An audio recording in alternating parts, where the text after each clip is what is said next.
The search for a quiet life is often a frantic, noisy affair.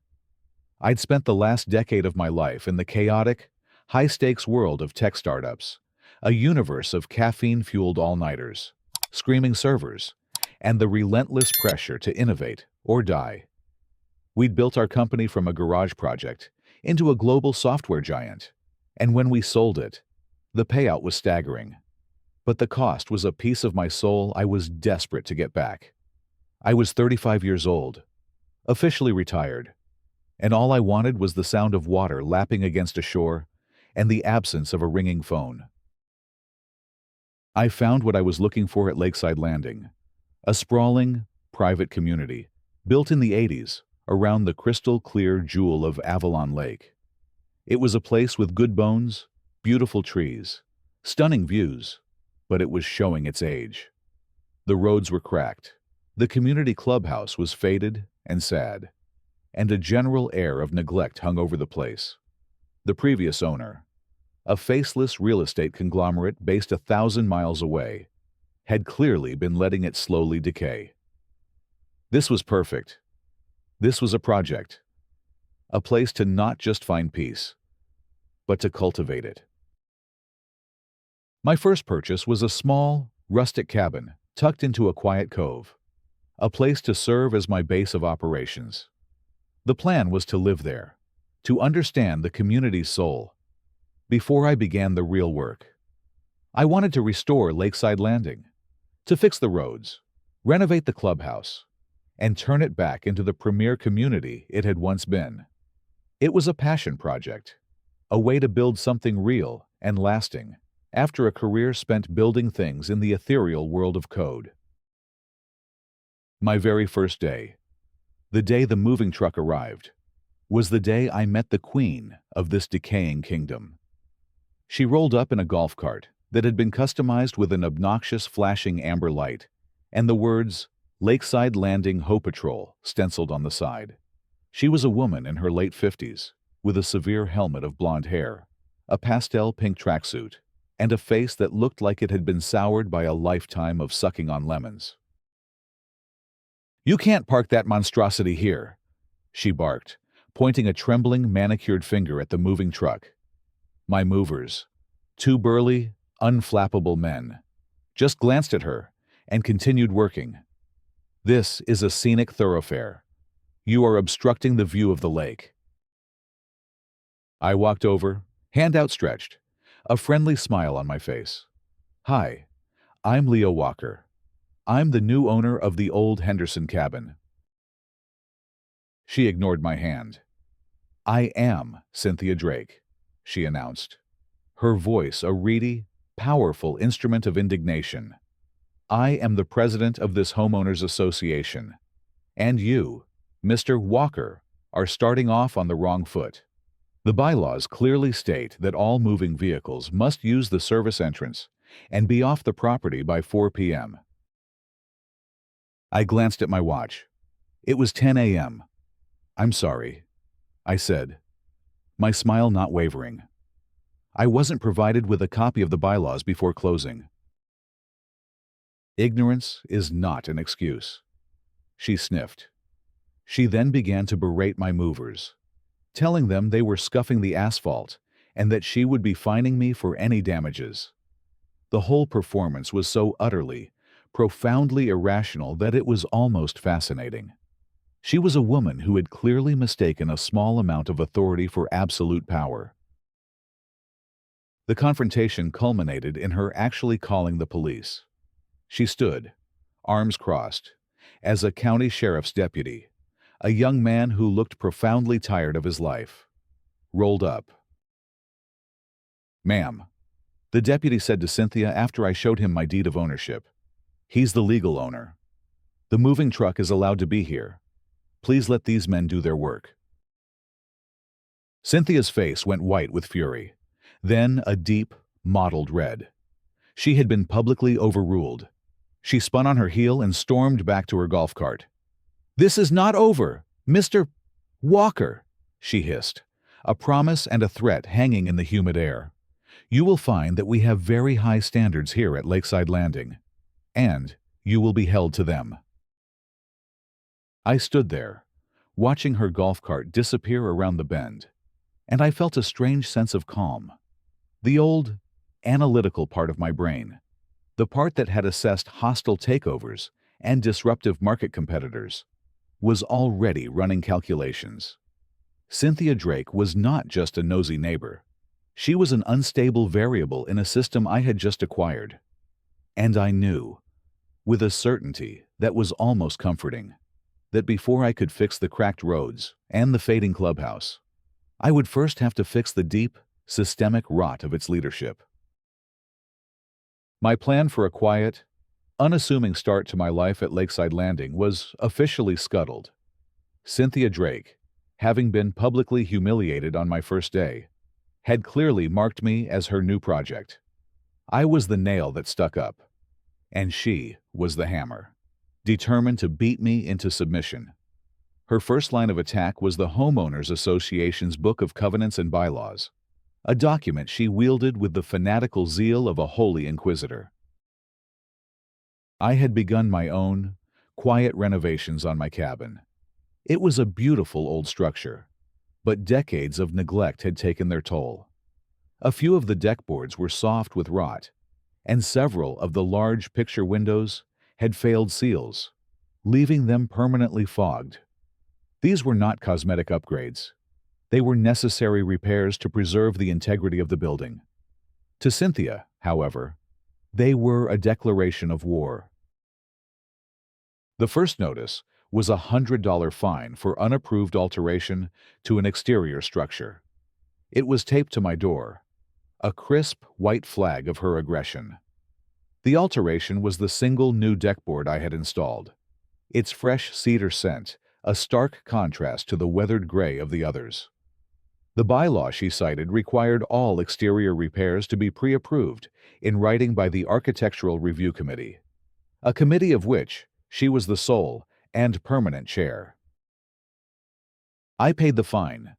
My strategy was simple for now. I would be the perfect, compliant resident. I would give her no legitimate ammunition. Every action she took, every fine she levied, would be another data point in the file I was building, another exhibit in the case against her leadership. My lawyer, a sharp, cynical man named Mark, had advised me on this. Let her run. Leo, he'd said. Let her create a clear, undeniable pattern of targeted harassment. The more rope she takes, the more spectacular the hanging will be. So, I dutifully submitted a 20-page architectural repair proposal for the replacement of the remaining 3 rotten deckboards. It was an absurdly detailed document, complete with material specifications, a projected timeline, and an environmental impact statement. It was a masterpiece of malicious compliance. Her response was to deny the proposal on the grounds that the proposed cedar boards did not aesthetically harmonize with the existing weathered deck. The fine for the initial, unapproved repair was doubled. The fines became a weekly feature, a $50 penalty for improper storage of construction materials, because a small pile of lumber was visible from the lake for 3 hours on a Tuesday afternoon. A citation for a noise violation for using a circular saw at 11 a.m. on a Saturday, well, within the hours permitted by the county. With each new notice, my file grew thicker. I documented everything with the same obsessive precision I had once used to track user engagement metrics. Every fine was paid by a cashier's check, a copy of which was attached to the original notice. Every interaction was logged in a spreadsheet, with dates, times, and a summary of the event. I was beginning to see the full scope of her mismanagement. The bylaws were a labyrinth of contradictory and nonsensical rules, clearly amended and weaponized over the years to suit her whims. The fine schedule was arbitrary and punitive. The entire system was not designed to manage a community. It was designed to generate revenue and consolidate her own power. During this time, I was also moving forward with the larger project, the restoration of Lakeside Landing itself. I was on the phone constantly. Not with friends, but with engineers, contractors, and surveyors. One afternoon, sitting on my partially repaired deck, I was on a call with a large civil engineering firm. Yes, that's right. I was saying, looking at a set of blueprints on my tablet, the estimate for the complete repaving of the main access road and the 3 cul-de-sacs is approved. Let's move to phase 2. I need a full structural assessment of the community clubhouse, with a focus on the roof and the foundation, and get me a separate quote for dredging the main boat launch and repairing the seawall along the common area. From her own deck across the small cove, I could see Cynthia watching me through a pair of binoculars, a furious, confused expression on her face. She had no context for my conversation. All she saw was the new guy, the rule breaker, making mysterious, high-level plans. She had no idea I was planning to fix the very things that her own neglect had allowed to crumble. Her campaign of petty fines was meant to bring me to heel, to teach me my place in her little kingdom. She couldn't comprehend that I wasn't just a resident. I was the new king, quietly surveying the sorry state of the realm I had just acquired. Having failed to intimidate me with her barrage of fraudulent fines, Cynthia Drake escalated her campaign to a more direct and destructive phase. She could not control my actions through her own rules, so she sought to physically impede my progress through a series of deniable, cowardly acts of sabotage. Each incident was a small, calculated attack designed to frustrate, delay, and demoralize. The first target was my ongoing renovation work. I had hired a small, local crew of carpenters to help me replace the cabin's old, fogged-up windows. They were good, hard-working men, and we were making excellent progress. One Monday morning, however, my foreman, a man named Gus, called me with a problem. "Leo, we got an issue here," he said, his voice tight with frustration. "Someone got into our work area last night. The generator's fuel line was cut, and all the spare blades for the chop saw are gone. Looks like they tossed them in the lake." I walked down to the cabin from my temporary rental up the road and surveyed the scene. It was a petty, vindictive act of vandalism. It wasn't about the cost of the stolen blades or the small repair to the generator. It was about the delay. It cost us half a day of work. Gus and his crew were furious. "This community has a real problem, man," Gus said, shaking his head. "I've never worked in a place like this." The sabotage continued. A 50-gallon drum of the HOA-approved, semi-transparent deck stain I had reluctantly purchased was mysteriously tipped over, its contents seeping into the soil behind my cabin, creating an ugly, environmental mess. A stack of newly delivered cedar siding, which I had carefully covered with a heavy-duty tarp, was uncovered and left exposed to a sudden, violent thunderstorm, leaving much of it warped and unusable. Each act was deniable. The fuel line could have been faulty.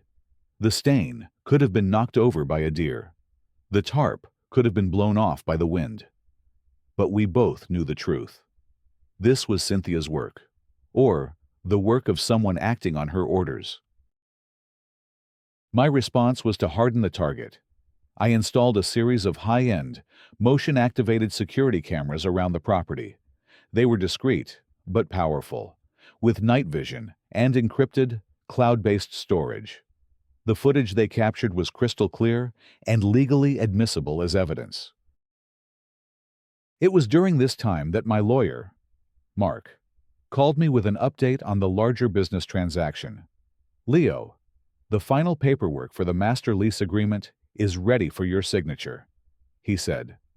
"Once you sign this, the HOA's legal standing as the governing body of Lakeside Landing will be, let's say, significantly more tenuous. It reestablishes you, as the property owner, as the ultimate authority." "Good," I said. looking out at the security camera I had just installed. Its small, dark eye, silently watching over my property. Let's hold off on filing it for now. I want to let Ms. Drake continue to operate under her current assumptions. She's building a case for tortious interference against herself, and I want to give her all the room she needs to make it as spectacular as possible. You're enjoying this, aren't you? Mark asked, a laugh in his voice. Let's just say, I replied, that I'm finding this retirement project to be more engaging than I had anticipated. The sabotage was infuriating. It was costing me time and money, but it was also a critical part of the process. Cynthia was no longer just a petty tyrant. She was a criminal, actively and deliberately damaging private property. And every act of vandalism she committed was being recorded in pristine, high-definition clarity. She thought she was operating under a cloak of darkness, a ghost in the machine. She had no idea that her every move was now under surveillance. Her every crime logged as another exhibit in the case that would ultimately lead to her complete and total downfall. She was the architect of her own destruction, and I was just providing the camera crew. With her campaign of petty vandalism failing to halt my renovations, Cynthia Drake shifted her attack to a new, more insidious front: my reputation. If she couldn't physically stop me, she would try to turn the entire community against me, to paint me as a villain, a mysterious and destructive force that threatened their very way of life. Her chosen weapon was the Lakeside Landing online community forum, a digital echo chamber where her word was law and her lies were gospel. The opening salvo was a masterclass in fear-mongering, a word of warning to all residents. She posted one evening, her use of alarmist capital letters, a clear sign of her agitation. As you know, there is a great deal of unapproved and unsupervised construction happening at the old Henderson property. We don't know who this new owner really is, or what his ultimate plans are. Is he a flipper, just looking to make a quick buck? Is he planning on turning the cabin into a rowdy, short-term rental? We must be vigilant. Our quiet community is under threat. The post was a work of pure fiction, but it was brutally effective. It preyed on the residents' deepest fears, the loss of their community's character, the intrusion of the noisy, transient world of vacation rentals. The comments section exploded with a toxic mix of paranoia and accusation, all skillfully stoked by Cynthia. I heard he's some kind of tech bro from the city. One user wrote, "They have no respect for tradition." He's probably going to turn it into a party house, another added. There goes our peace and quiet. Cynthia would reply to each comment with a carefully crafted dose of fuel for the fire. The board is monitoring the situation, but our hands are tied until we can prove a violation has occurred. We urge all residents to document any suspicious activity. She was turning my quiet, respectful renovation of a single, decaying cabin into a sinister conspiracy. She was painting me as a secretive, hostile invader. The irony was so thick I could have choked on it. I was the one investing millions of my own dollars to save the community, while she, the self-proclaimed protector, was the one who had been bleeding it dry for years. The online slander had an immediate and chilling effect. The few neighbors who had been cautiously friendly now averted their eyes when I drove past. A quiet hello at the community mail kiosk was met with a cold, suspicious stare. I was being socially quarantined, surrounded by a wall of distrust that Cynthia had built. Lie by digital lie. It was during this time that I had a call with the main contractor for the larger community restoration project. "Leo," he said, his voice laced with concern. "My guys are getting some serious pushback on the survey work for the new road paving. A few of the homeowners came out and told them they were trespassing, that the HOA hadn't approved any survey. One of them, a guy named Henderson, threatened to call the cops. "Just tell your guys to be polite. Show them the work order, and back off if they get too aggressive," I said, a cold, hard knot of anger tightening in my chest. "Log every incident. We're dealing with a bit of a hostile local leadership issue. It will be resolved shortly." Cynthia's campaign was no longer just a personal annoyance. It was actively interfering with the legitimate, contracted work I was undertaking to improve the community. She was no longer just slandering me. She was committing an act of tortious interference against my business. I sat on my deck that evening, the new, uncracked windows of my cabin reflecting the deep colors of the sunset. I looked at the file on my laptop, now hundreds of pages long, filled with the evidence of her lies, her crimes, her corruption. My initial plan had been to let her operate for months, to build an absolutely overwhelming case. But her active interference with the larger project had moved up the timeline. She thought she was isolating a single, troublesome resident. She had no idea she was actually picking a fight with the owner of the entire board. Her digital smear campaign was designed to drive me out. Instead, it had just given me all the justification I needed to remove her, permanently and spectacularly. Having successfully painted me as a public enemy and a threat to the community, Cynthia Drake moved to her next and most predictable level of escalation. She attempted to use the official power of the county to halt my work, to wrap her personal vendetta in the respectable, bureaucratic red tape of civic authority. It was a desperate move, the act of a tyrant who believes the system is merely a tool to be wielded for her own ends. The first official visitor was an inspector from the County Planning and Permitting Department. He arrived at my cabin, a thick, official-looking file in his hand, to investigate a formal complaint filed by the Lakeside Landing HOA. The complaint alleged that I was undertaking massive, unpermitted structural renovations that were not in compliance with county codes. I met him at the door, my own, far thicker file tucked under my arm. "Inspector," I said with a polite smile, "I believe I can save you a great deal of time."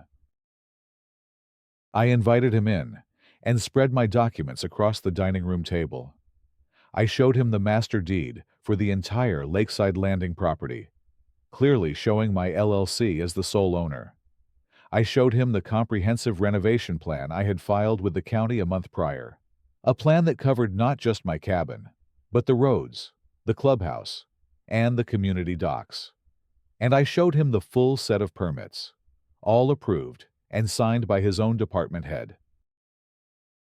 The inspector, a weary man named Peterson, stared at the documents, his mouth slightly agape. He had clearly expected to find a rogue homeowner doing some unpermitted work. He had not expected to find the new owner of the entire development, armed with a mountain of official, pre-approved paperwork.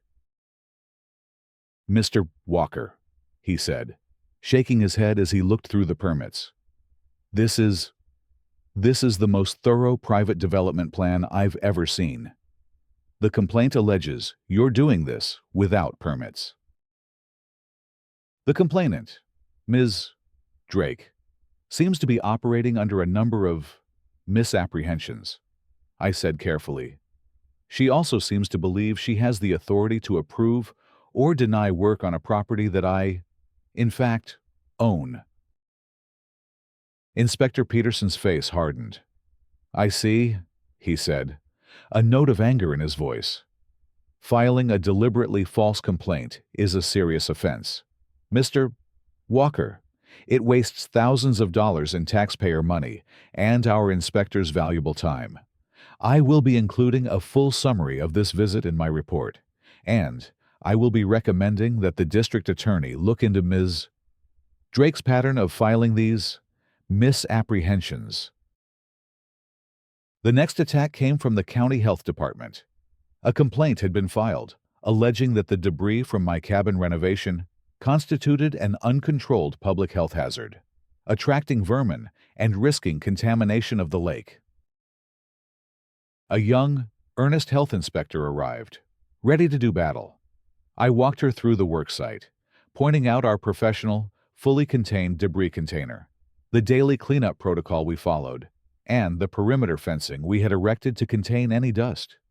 She was clearly impressed by the professionalism of the site. As we were finishing the tour, she looked out at the dilapidated, crumbling community dock. "It's a shame the rest of the community isn't kept up this well," she said, shaking her head. "That dock is a genuine public health hazard. I'm surprised the HOA hasn't been cited for it." "I couldn't agree more," I said with a smile. "It's next on my list of renovations. Assuming, of course, the HOA's current leadership doesn't try to stop me." The inspector gave me a long, knowing look. "I have a feeling," she said, "that after my report is filed, they'll have a very difficult time stopping you from doing anything." Cynthia's attempts to use the system against me were backfiring in the most spectacular way imaginable. Each official she summoned to be an agent of her harassment was instead becoming a witness for my case against her. She was inadvertently creating a multi-agency record of her own malice. She was a cornered animal, her official weapons now turning against her. And I knew that a cornered, desperate tyrant with no more legitimate avenues to exploit would soon turn to a final, direct, and unambiguous threat. The final, inevitable confrontation was born of Cynthia Drake's utter desperation. Her entire campaign had crumbled. Her fines were illegitimate. Her vandalism was on camera. Her slander was ignored. And her attempts to weaponize the authorities had resulted in her being flagged as a malicious actor by multiple county departments. She was a general with no army, a queen with no subjects, a tyrant with no power. Her entire world, the small, controllable kingdom of Lakeside Landing, was slipping through her fingers. The catalyst for her final, reckless move was the arrival of the first pieces of heavy equipment for the community-wide renovation. A large bulldozer and a road grader were delivered on a flatbed truck and parked in the community's common area, ready to begin the work of repaving the cratered asphalt roads the following week. It was a tangible, unmistakable sign that a new authority was in charge, one with the resources and the will to actually improve the community. To Cynthia, it was the ultimate act of defiance, a yellow and black monument to her own obsolescence. She called an emergency meeting of the HOA. It was a kangaroo court, a last-ditch attempt to rally her dwindling supporters and create a legal justification for her final assault. The meeting was held in the sad, faded clubhouse, and the entire community was in attendance, a tense, anxious energy filling the room. Cynthia stood at a podium, her face pale and drawn, but her eyes burning with a feverish, righteous fury. She had a thick, hastily assembled binder in front of her, her own pathetic version of my meticulous dossier. She launched into a long, rambling tirade, accusing me of being a rogue developer, a corporate raider who was trying to destroy the historic character of their community. She presented her list of my violations, from the deckboard to the satellite dish, painting them as a sinister pattern of deliberate disrespect. Then, she delivered her coup de grace. "This man has ignored our warnings," she declared, her voice rising to a shrill crescendo. "He has ignored our fines. He has ignored the will of the community. He has brought in heavy machinery without the board's approval, a clear and flagrant violation of the master agreement. Therefore, the board has voted unanimously to take the ultimate step. We have retained legal counsel, and we will be filing a multi-million-dollar lawsuit against Mr.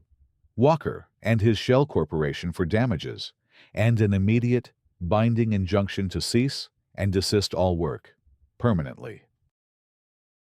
It was her all-in move, A threat of mutually assured destruction. She was threatening to entangle me, and the entire community, in years of costly litigation, to paralyze all progress, to burn the whole kingdom down, rather than see it ruled by another. She looked directly at me, a wild, triumphant gleam in her eyes. It was a direct threat to my project, to my investment, to the very reason I had come here.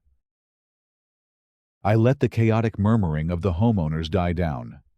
Then, I calmly stood up. I didn't look at Cynthia. I addressed the entire room, my voice calm and steady.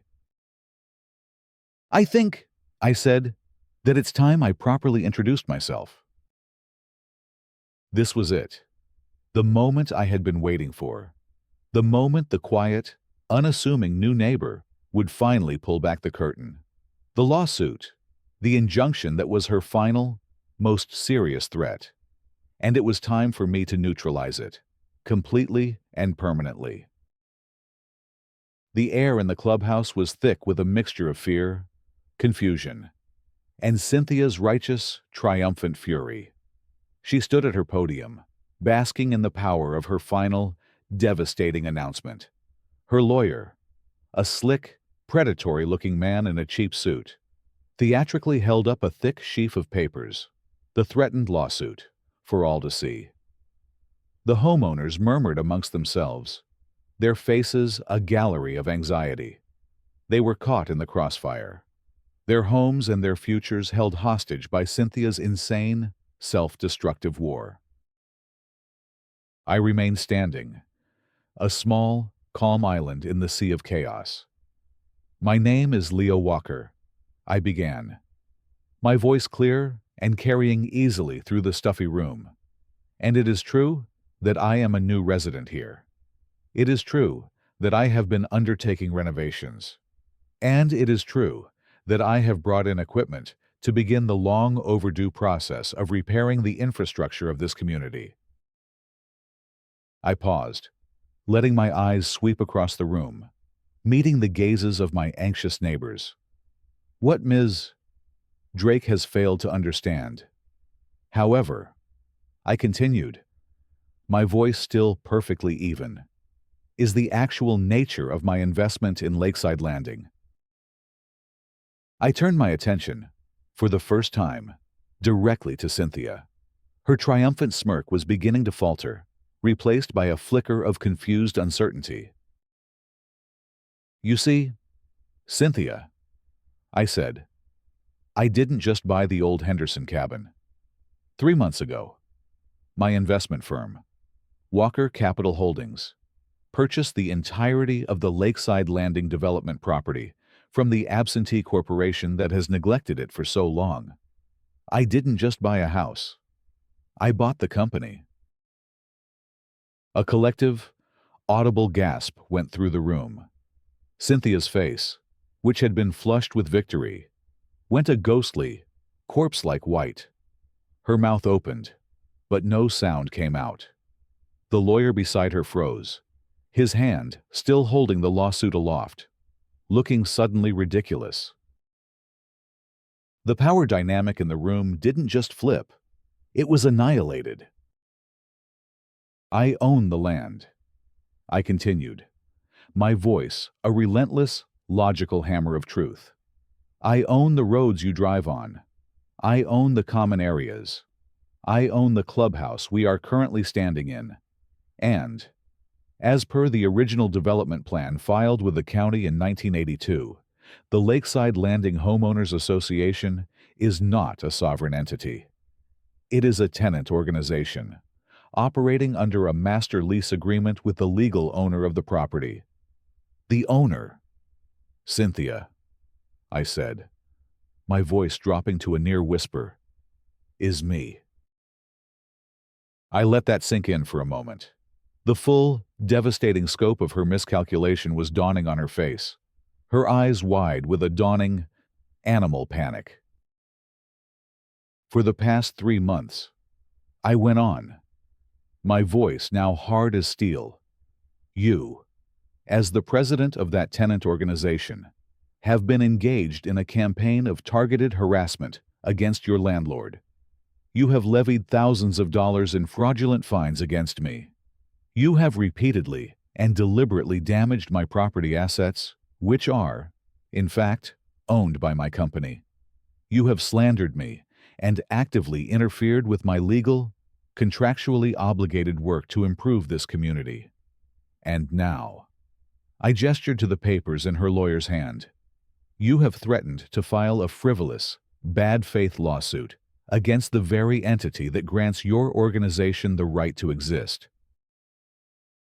I placed a single, professionally bound document on the table in front of me. It was thick, heavy, and official. The cover read, Walker Capital Holdings, Official Notice of Master Lease, Termination and Dissolution of Governing Body. As per Section 14, Subsection C of the Master Lease Agreement, I stated, my voice ringing with finality. These actions constitute a profound and incurable material breach of contract. This document is a formal, legal notice. The Master Lease Agreement between Walker Capital Holdings and the Lakeside Landing HOA is hereby terminated, effective immediately. The Lakeside Landing Homeowners Association, I said, looking directly into Cynthia's terrified eyes, is hereby dissolved. A stunned, absolute silence fell over the room. Your authority, I said, my voice dropping to a quiet, devastating final word, is gone. I then turned to the shocked homeowners. My firm will be assuming direct management of the community. Our first order of business will be to nullify every fine Ms. Drake has issued in the past year. Our second will be to begin the road repairs on Monday. And our third. I looked back at the hollow, broken woman at the podium. Will be to file a civil suit against Ms. Drake, personally, seeking full restitution for the damages she has caused and the funds she has, over many years, clearly misappropriated. The aftermath of that single, stunning meeting was the complete and total collapse of Cynthia Drake's world. Stripped of her title, her authority, and her power in one swift, surgical strike, she was left with nothing but the impending reality of a massive personal lawsuit from a man who clearly had the resources to see it through to the bitter end. The community, which had been held hostage by her for so long, turned on her with a vengeance. Her reign of terror was replaced by a tidal wave of recriminations and relief. The dissolution of the HOA was a legal formality, executed by my lawyers the next day.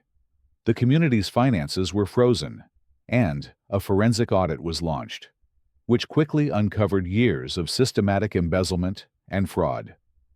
Cynthia's kickback schemes with vendors, her inflated invoices, her use of HOA funds for personal expenses, it was all laid bare. The civil suit I filed against her was quickly joined by a criminal investigation from the district attorney's office. Faced with financial ruin and the prospect of jail time, Cynthia Drake sold her house at a loss to cover her mounting legal fees and quietly vanished, leaving behind a community she had ruled with an iron fist and ultimately destroyed with her own arrogance. In her place, a new era began for Lakeside Landing.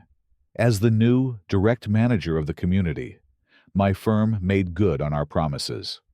The roads were repaved. The clubhouse was renovated. The crumbling docks were rebuilt.